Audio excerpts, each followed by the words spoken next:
नमस्कार मु प्रज्ञा आपण मानक स्वागत करुच्ची मु आज छोट वीडियो रे आज मु आपण मानक नागी होली स्पेशल गोटे पिठा रेसिपी नहीं चली आसी पिठा रेसिपी बनैया जी सहज देखिया से सुंदर लगी था घरे थी मात्र किसी जिनस बनिकी रेडी हो आशा करुच्ची वीडियो आपण मानक बहुत भल लगे मु प्रज्ञा आपण स्वागत करुच्ची प्रज्ञा होम किचन रे जमा भी लेट करबानी चलतु बनैबा आज रेसिपी बनैबा मुझे प्रथमे 2 गिना चाउल चूना नहीं तापर मुझे गोटे कड़ाई बसई देछि माने गैस ऑन करके मुझे गोटे कड़ाई बसई आ कड़ाई बसाया पर मुझे गोटे बड़ कप रे गोटे कप पूरा पानी गरम करिया पई छाड़ी देछि आ एठी देखि परतबे पानी हमर भलो भाबरे गरम हे जाइछि मुझे किछि लूण मध्ये दे देछि आ पानी जेतोळे पूरा भलो भाबरे गरम हे आसीछि सेही अवस्था रे मु से चाउल चूना दे कि भलो भाबरे ताको मिसेन गोटे डो प्रस्तुत करि नेछि भलो भाबरे मिसेई नै सरिया परे ये देखिपे आमर जंतुणी पूरा प्रस्तुत हो जाए गोटे प्लेट को काढ़ी नहीं जंतुणी को प्लेट को काढ़ी नहीं सारा पर ये अल्प पानी हाथ होके से जंतुणी को भल भाव चकटी चकटी ये गोटे सॉफ्ट डो बन नहीं जंतुणी को चकटिबा परे भल भाव सॉफ्ट हो जाए गोटे साइड करनेबी से पिठापाई मुझे गोटे पूरा प्रस्तुत करनेबी से मुझे 2 डंकी बादाम नहीं से बादाम को टिके भल भाव में भाजी नेबी माने बादाम रे देते पूरा भल भाव भाजी हो ऊपर चोपा पूरा भल भाव जो टिके कला कला पड़ी आसो से जानवे बादाम टा भाजी हो सहित मुझे किसी काजू बादाम नहीं काजू को सेमती टिके गरम करनेबी काजू बादाम भाजिकी रेडी हो जाइए मुझे गोटे कड़ाई को बसई नहीं आ प्रथमे मुझे अल्प क्षीर देके से क्षीर को गरम होगापाई छाड़ी देती आ से समय आम जो बादाम भाजिकी रखी से बादाम को गोटे ग्राइंडिंग जार देती सहित मुझे किसी देती गुजराती जो कि बास्ना भल आसी था सहित मुझे किसी चीनी देती आपण जी मीठा खायापी पसंद करती से चीनी दे पारे मुझे 2 चम्मच चीनी देती से सबको भल भाव ग्राइंडिंग कर देखिपे पूरा आम ग्राइंडिंग हो जमा भी दरदरा टाइप रही तापर मुझे किसी अमूल मिसई नहीं आए देखिपे क्षीर आमर से समय गरम हो जाइए आ जो क्षीर गरम हो से अवस्था आम जो ग्राइंडिंग कर रखी से सबको देकी मु भल भाव मिसई नहीं ये देखो आम पूरटी बनिक पूरा रेडी होती तार बास्ना बहुत बढ़िया बास्ना दूची आ किसी समय ठंडा पर सेटा आहुरी टिके शक्त हो से अवस्था मुझे गोटे प्लेट को काढ़ी नहीं ये आमर तो पूरटी बनिक रेडी हो पूरटी को बनईकी पूरा रेडी कर सेपटे जंतुणी रेडी होती मुझे छोट छोट गुला काटी नहीं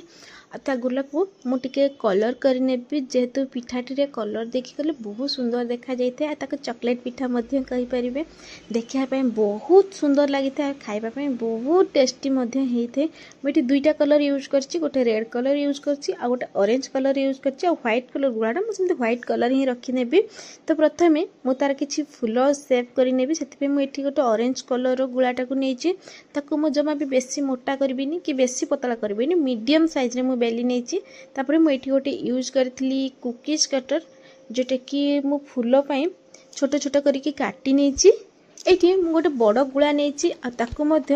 टिके गोटे रुटी सेव्र बेली नेबी जमा भी पतला करबीनी बेसी पतला नहीं कि बेसी मोटा नहीं मीडियम साइज रखिकी गोटे रुटी सेव्र बने नहीं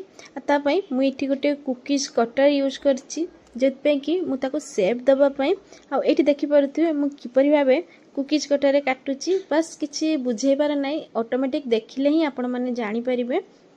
आज पिठाटीर ना मु चॉकलेट पिठा देछि जेहेतु देखिया पूरा चॉकलेट भलिया देखाई थाए आ पूरटी बहुत हेल्दी थिला आ खाया बहुत पसंद होता है बनैया बहुत सहज होता है बस यहीपरि भाव मुझे से मझे मुझे पूर को देकी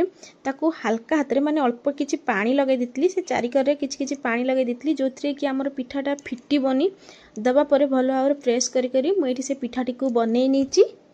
पिठा तो आमर बनिक रेडी होती तार टाइम आसी स्टाइल देवार पाले माने पिठाटी को स्टाइल भाव बनैया से मुझे गोटे आलुमिनियम छोट पात नहीं मुझे पिठाटी को छोट छोट भाव में काटिकी सेप दे देछि आ देखिपे तार सेप देवा भी बहुत सहज देखिकी ही जानीपे केते सहज पिठाटी को बनैया बेले बहुत मजा लगी था आ बहुत सुंदर देखा जाए मुझे ऊपर किसी पानी लगे देती जहाँफल कि आम जो फूल सेपटा बनई से फूल सेपटा मुझे लगे नेबी पानी देके से फूलटा लगेवा द्वारा से भल लगिकी रहा जमा भी से पड़जनी एवं मो फूल को लगे देती मुझे जो व्हाइट कलर गुलाटा रखी से छोट छोट मु गुला काटी नहीं मैंने छोट छोट से फूल सेप देवाई पूरा बनिकी आमर पिठाटी रेडी हो जाइए देखिपे केते सुंदर देखा जाउछि पिठाटी देखिकी इच्छा होछि खाइबा तो जमा भी डेरी करंतनी एहीपरि थरे थरे चॉकलेट पिठा बनैकी रेडी करंतु आ किपरि लागला कमेंट बॉक्स रे निहाती जणेबे। तो एबे मु पिठाटी बनैकी रेडी कर नेछि मु एबे से पिठाटी को आज स्टीम देकी बनैबी सेति पय मु एठी गोटे जालीर पात्र नेछि प्रथमे मु सेठी किछि तेल लगै देछि आ तेल लगाय परे मु देखि परथि एठी पानी मध्ये मु रखी देतली डिश रे आ पानी मध्ये एठी गरम हे जाइछि पानी गरम होवा परे जतल माने पानी पूरा फुटी जिवो फुटीबा परे मु से जाली को से पानी ऊपर देछि आ से पिठा को भलो भाबरे गोटे गोटे करके सजेई की रखी देछि जम्मा भी ता ऊपर ऊपर पिठाटी को देबेनी ऊपर ऊपर देले पिठाटी लागी जिवो उठिबनी भलो भाबरे सेति मु अल्प किछि देकी ताको भलो भाबरे सजेई की गोटे कवर घोड़े की किछि समय सिजिया पय एठी छाडी देछि किछि समय परे मु कवर खोली की चेक कर नेछि आ एठी देखि परते पिठा हमर पूरा भलो भाबरे बनी की रेडी हेछि आ ता माने कलरटा मध्ये एठी चेंज हे जाइछि आ ए अवस्था रे मु से गैस को ऑफ कर नेछि आ से पात्रोटी माने जाली पात्रोटी आ गोटे प्लेट को काढी नेछि किछि समय पय ताको ठंडा पय छाडी देछि जमा भी गरम थिबा अवस्था रे पिठा को खोलिबेनी नले से पिठा भांगी जिवो सेति पय किछि समय ठंडा हबा परे देखि परथे से पिठा मध्ये ऑटोमेटिक खोली हे जिवो आउ बनी की पूरा हमर चॉकलेट पिठा रेडी हेछि आपण मानको मो वीडियोटी किपरि लागिला कमेंट बॉक्स रे मतामत निहाती जणांतु जदि मो वीडियोटी आपण मानको भलो लागिथिबो लाइक कमेंट शेयर और सब्सक्राइब निहाती करंतु एही परी होली रे थरे थरे एही परी पिठा बने की टेस्ट करंतु आशा करूछि वीडियोटी आपण मानको बहुत पसंद आसीथिबो रहिली देखा बा गोटे नुवा वीडियो रे एडवांस हैप्पी होली।